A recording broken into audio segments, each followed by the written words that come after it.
Hello guys, അപ്പൊ ഇന്നത്തെ നമ്മളെ വീഡിയോ എന്ന് പറഞ്ഞാല് ഭയങ്കര വെറൈറ്റി ആയിട്ട് ജോളോ ചിപ്പിന്റെ ഒരു വീഡിയോ ആണ് കേട്ടോ. ഏത് ചെറുത്താൻ കയറിയ സമയത്താണ് ഇങ്ങനെ ഒരു സാധനം വാങ്ങി തിന്നണം എന്നുള്ള പൂതി നമുക്ക് ഉണ്ടായെന്ന് നമുക്കൊരു ഐഡിയ ഇല്ല കേട്ടോ. ഇത് തിന്നു കഴിഞ്ഞതേ നമുക്ക് ഓർമ്മയുള്ളൂ. നമുക്ക് ഇതിനെ പറ്റി വലിയ ഐഡിയ ഇല്ലാത്തത് കൊണ്ട് പൊട്ടിച്ചിട്ട് ആദ്യം തന്നെ വെച്ചു കൊടുത്തത് നമ്മളെ കൂട്ടത്തിലെ ഏറ്റവും ചെറിയ ചെക്കന്റെ തൊള്ളയിൽക്കാണ്. പിന്നെ നിലവിളി ശബ്ദമിടുമെന്ന് പറയാനുള്ള സമയം പോലും നമുക്ക് കിട്ടിയിട്ടുണ്ടായില്ല കേട്ടോ. ഈ വീഡിയോന്റെ ബാക്ക്ഗ്രൗണ്ടിൽ ഓൻ അലറുന്ന സൗണ്ട് ഞങ്ങൾക്ക് വ്യക്തമായിട്ട് കേൾപ്പിച്ചു തരാം. എന്താലേ അവനാ ശുഷ്കാന്തി കണ്ട പോലെയാ. ജാങ്കോ, നീ അറിഞ്ഞ ഞാൻ പെട്ടു. തിന്നേ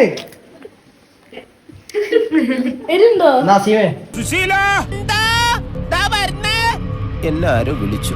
ഇവൻ ആദ്യത്തെ ബൈറ്റ് തന്നെ മനസ്സിലാക്കുന്ന സംഭവം കയ്യിൽ നിന്ന് പോയിക്കുന്നു. അതുകൊണ്ട് അവൻ അടുത്ത ബൈറ്റ് എടുക്കാൻ മുദ്രാണ്ട് ഓൻ അപ്പൊ തന്നെ ഓടിക്കളഞ്ഞു. ഒന്നരമായിരിക്കുന്നു. വെറുതെ പറയാനൊന്നും റിച്ചാർഡ്സ് ഹോസ്പിറ്റൽ, വേഗം ഹൈ റേഞ്ച് ക്ലബിലേക്ക് ഒരു ആംബുലൻസ് അയക്കണം. ഒരു ശവം കൊണ്ടുപോകാനുണ്ട്.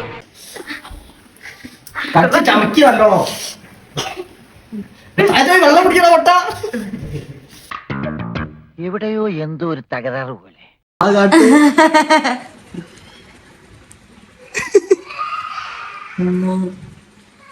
ആദ്യം തിന്നുപോയി ചെറിയ ഐറ്റം താഴെ പോയിട്ട് ഉണ്ടാക്കിയ അലർച്ചാണ് നിങ്ങൾ ഇപ്പൊ കേട്ടത്. അതിന്റെ ഞെട്ടലിലാണ് ഞാൻ. അമ്മായിന്റെ 3 എക്സ്പെരിമെന്റിന്റെ തൊള്ളയില് നമ്മൾ ഈറ്റ ഓരോ പീസ് വെച്ചു കൊടുത്തിരിക്കുന്നു. ഓരോന്ന് താഴെ പോയി ഓരോ എക്സ്പ്രഷൻ ഇടുമ്പോഴും അമ്മായിന്റെ ഒരു സൗണ്ട് നമുക്ക് മേലേക്ക് കേൾക്കാം. പേപ്പട്ടി അനുകരിക്കുക. ഞാൻ കുറച്ചേരം ദാവൂട്ടി വെള്ളത്തിലിട്ടിട്ട് വരാം. രാവിലെ അച്ചാർ വെച്ചതിന് താനെന്തിനാ മൂട്ടി തടവുന്നത്? ഉള്ളിക്കുടി കർഷം പോട്ടാ പട്ടി. നാരങ്ങ അച്ചാർ എടുക്കട്ടെ? നാരങ്ങ അച്ചാറ് വായിൽ പല്ലിട്ടായിരുന്നെങ്കിൽ അടിച്ച് ഞാൻ പല്ല് ഭാഗാച്ചറുണ്ടാക്കിയേ.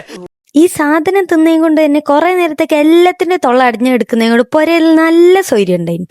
അപ്പൊ ഇന്നത്തെ കുസൃതികൾ ഇത്രയുള്ളൂ. അപ്പൊ ഇത്രയുള്ളൂ.